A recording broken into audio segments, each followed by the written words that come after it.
Sir, pan കാർഡിന്റെ last name എങ്ങനെ കണ്ടെത്തുക? പാൻ കാർഡിന്റെ ലാസ്റ്റ് നെയിം കണ്ടത് നിങ്ങൾ എനിക്കറിയാം ഇൻകം ടാക്സോ GST രജിസ്റ്റർ ചെയ്യുന്ന സമയത്തായിരിക്കും അത് ആവശ്യപ്പെട്ടിട്ടുണ്ടാവുക. അവിടെ ലാസ്റ്റ് നെയിമും ഫസ്റ്റ് നെയിമും മിഡിൽ നെയിമും ഒക്കെ ആവശ്യപ്പെടുന്നുണ്ട്. അപ്പം അത് കണ്ടെത്താൻ വഴിയുണ്ട്. അപ്പോൾ അതാണ് ഇന്നത്തെ ട്യൂട്ടോറിയലിലൂടെ നമ്മൾ നോക്കാൻ പോകുന്നത്. ഓക്കെ, നമുക്ക് നോക്കാം എങ്ങനെയാണ് പാൻ കാർഡിൻ്റെ ലാസ്റ്റ് നെയിം കണ്ടെത്താമെന്നുള്ളത് അല്ലേ. നമുക്കറിയാം MCA, മിനിസ്ട്രി ഓഫ് കോർപ്പറേറ്റ് അഫയേഴ്സിൻ്റെ സൈറ്റ് ആവട്ടെ, GST സൈറ്റ് ആവട്ടെ, ഇൻകം ടാക്സ് സൈറ്റ് ആവട്ടെ, എപ്പോഴാണെങ്കിലും പാനിൻ്റെ ലാസ്റ്റ് നെയിം കിട്ടുന്നത് വളരെ നിർബന്ധമാണ്. ഓക്കെ, അതുപോലെ തന്നെ മറ്റൊരു കാര്യം മനസ്സിലാക്കേണ്ടത്, പാൻ കാർഡിൻ്റെ മുകളിലുള്ള അഥവാ നിങ്ങളുടെ ഫിസിക്കൽ പാൻ കാർഡിൻ്റെ മുകളിലുള്ള പേര് ആയിരിക്കണം എന്നില്ല നിങ്ങളുടെ ഡാറ്റാബേസിൽ കൊടുത്തിട്ടുള്ളത്. അപ്പോൾ അവിടെ പ്രത്യേകം ശ്രദ്ധിക്കണം. ഓക്കെ, നമുക്ക് നോക്കാം എങ്ങനെയാണ് എന്നുള്ളത്. ഓക്കെ, ആദ്യം നിങ്ങൾ എന്ത് ചെയ്യാം, സെർച്ച് എഞ്ചിൻ എടുത്തിട്ട് നിങ്ങളവിടെ ഈ ഫയലിംഗ് എന്ന് സെർച്ച് ചെയ്യാം. അപ്പോൾ നമ്മുടെ ഇൻകം ടാക്സ് ഡിപ്പാർട്ട്മെൻറ്റിൻ്റെ വെബ്സൈറ്റ് ഓപ്പൺ ചെയ്യും. അതിൽ നിങ്ങൾക്ക് പേ ടാക്സ് എന്നുള്ളൊരു ഓപ്ഷൻ നിങ്ങൾക്ക് ഇവിടെ കാണാൻ പറ്റും. അപ്പോൾ ഞാൻ അത് ക്ലിക്ക് ചെയ്തു, പേ ടാക്സ്. അവിടെ നിങ്ങൾ പാൻ നമ്പർ അടിച്ചു കൊടുക്കണം അല്ലേ. നിങ്ങളുടെ പാൻ നമ്പർ അടിച്ചു കൊടുക്കുക. നിങ്ങളുടെ പാൻ നമ്പർ ഏതാ? ഇപ്പോൾ ഞാനൊരു പാൻ നമ്പർ ഇവിടെ അടിക്കുന്നു. ഓക്കെ, അത് വീണ്ടും കൺഫേം ചെയ്ത് കൊടുക്കുക.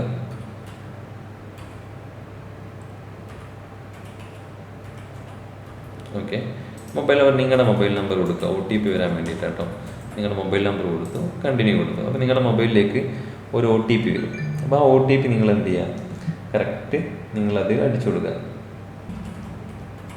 ഓക്കെ, എന്നിട്ട് കണ്ടിന്യൂ കൊടുക്കുക. ഓക്കെ, അപ്പോൾ നിങ്ങളുടെ ഇവിടെ പേര് വന്നിട്ടുണ്ട്, പക്ഷെ അത് മാസ്ക്ഡ് ആണ് അല്ലേ. അപ്പോൾ ഒരു പേരുണ്ട്, ആ പേരിന് ഇവിടെ മാസ്ക്ഡ് ആയിട്ട് നിങ്ങൾക്ക് കാണാൻ പറ്റും. ആ പേര് അല്ല നിങ്ങൾക്ക് വേണ്ടത്. നിങ്ങൾക്ക് മുഴുവനായിട്ട് പേര് കാണണം എന്നുണ്ടെങ്കിൽ കണ്ടിന്യൂ കൊടുക്കാം.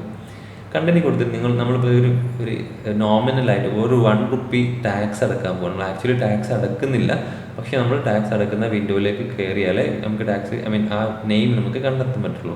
ഞാനെന്ത് ഇവിടെ ഇൻകം ടാക്സ് എന്നുള്ള ഓപ്ഷൻ എടുത്തിട്ട് പ്രൊസീഡ് ചെയ്തു. അതിൽ അസസ്മെൻറ്റ് ഇയർ ഇപ്പോൾ ഫിനാൻഷ്യൽ ഇയർ 2025-26 അപ്പോൾ നമ്മൾ 24-25 അസസ്മെൻറ്റ് ഇയർ അഥവാ 25-26 എടുക്കുന്നു. കുഴപ്പമില്ല. ഓക്കെ, ഇപ്പോൾ 25-26 ഇപ്പോൾ തൊട്ട് മുന്നേ കഴിഞ്ഞ ഫിനാൻഷ്യൽ ഇയർ 24-25 അപ്പോൾ അതിൻ്റെ അസസ്മെൻറ്റ് ഇയർ ആയി 25-26 ടാക്സ് അടക്കാം എന്നുള്ള രീതിയിലാണ് കേട്ടോ. അപ്പോൾ ഞാൻ 2025-26 ചൂസ് ചെയ്തു.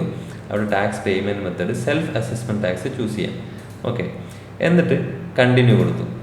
അവിടെ നിങ്ങൾ ടാക്സിൻ്റെ ഒരു എമൗണ്ട് ജസ്റ്റ് ഒരു 1 റുപ്പി കൊടുക്കുന്നു. കണ്ടിന്യൂ കൊടുത്തു. കണ്ടിന്യൂ കൊടുത്തതിന് ശേഷം ഒരുപാട് ഓപ്ഷൻ ഉണ്ട്. Net banking, debit card, pay at bank counter, RTGS ഒക്കെ. നിങ്ങൾ പേര് കറക്റ്റ് കാണണമെന്നുണ്ടെങ്കിൽ പേ അറ്റ് ബാങ്ക് കൗണ്ടർ നമ്മളോട് നിങ്ങൾ ₹1 അടക്കേണ്ട ആവശ്യമൊന്നുമില്ല. ഞാൻ കാണിക്കാം. ഓക്കെ, ഞാനവിടെ പേ അറ്റ് ബാങ്ക് കൗണ്ടർ എന്ന് എടുത്തു. പേ അറ്റ് ബാങ്ക് കൗണ്ടർ കൊടുത്തിട്ട് അവിടെ ഡിമാൻഡ് ഡ്രാഫ്റ്റുള്ള ചെക്ക് പോലെ ജസ്റ്റ് ക്യാഷ് കൊടുത്തു. സെലക്ട് ബാങ്ക്, നിങ്ങൾ ഏതെങ്കിലും ഒരു ബാങ്ക് സെലക്ട് ചെയ്യുക. ആക്സിസ് ബാങ്ക് സെലക്ട് ചെയ്തു, കണ്ടിന്യൂ കൊടുത്തു. ഓക്കെ, കണ്ടിന്യൂ കൊടുക്കുന്ന സമയത്ത് ഇവിടെ നിങ്ങൾ എന്ത് ചെയ്യുക, അത് വീണ്ടും കണ്ടിന്യൂ കൊടുത്തു. ഇവിടെ വന്നിട്ടുണ്ട് 2025-26 നിങ്ങൾ ചലാൻ എടുക്കുന്നത്. കണ്ടിന്യൂ കൊടുത്തു. ഓക്കെ, അപ്പോൾ നോക്കൂ, ഇവിടെ സമ്മറിയിൽ ഇപ്പോൾ നിങ്ങളുടെ പേര് ഇവിടെ കാണാൻ പറ്റും. നിങ്ങളുടെ പാൻ കാർഡ് ഇവിടെ വന്നിട്ടുണ്ട്. നിങ്ങളുടെ ആ മാസ്ക് ചെയ്ത പേര് ഇവിടെ മുഴുവനായിട്ട് കൊടുത്തിട്ടുണ്ട് അല്ലേ. ഇനി ഈ പേരായി നിങ്ങൾക്ക് എന്ത് ചെയ്യാം, നിങ്ങളുടെ രജിസ്ട്രേഷനൊക്കെ വേണ്ടിയിട്ട് ഉപയോഗിക്കാം. MCA സൈറ്റിലോ ഇൻകം ടാക്സിൻ്റെ സൈറ്റിലോ GST സൈറ്റിലൊക്കെ നിങ്ങൾക്ക് എന്ത് ചെയ്യാം, ഉപയോഗിക്കാം. അപ്പോൾ ഇങ്ങനെയാണ് ലാസ്റ്റ് നെയിം, പാൻ കാർഡിൻ്റെ ലാസ്റ്റ് നെയിം കണ്ടത്. അപ്പോൾ വീഡിയോ ഇഷ്ടമായാലും നിങ്ങൾ സബ്സ്ക്രൈബ് ചെയ്യാൻ മറക്കരുത്. ഓക്കെ, ലൈക്ക് ചെയ്യുക, ഷെയർ ചെയ്യുക.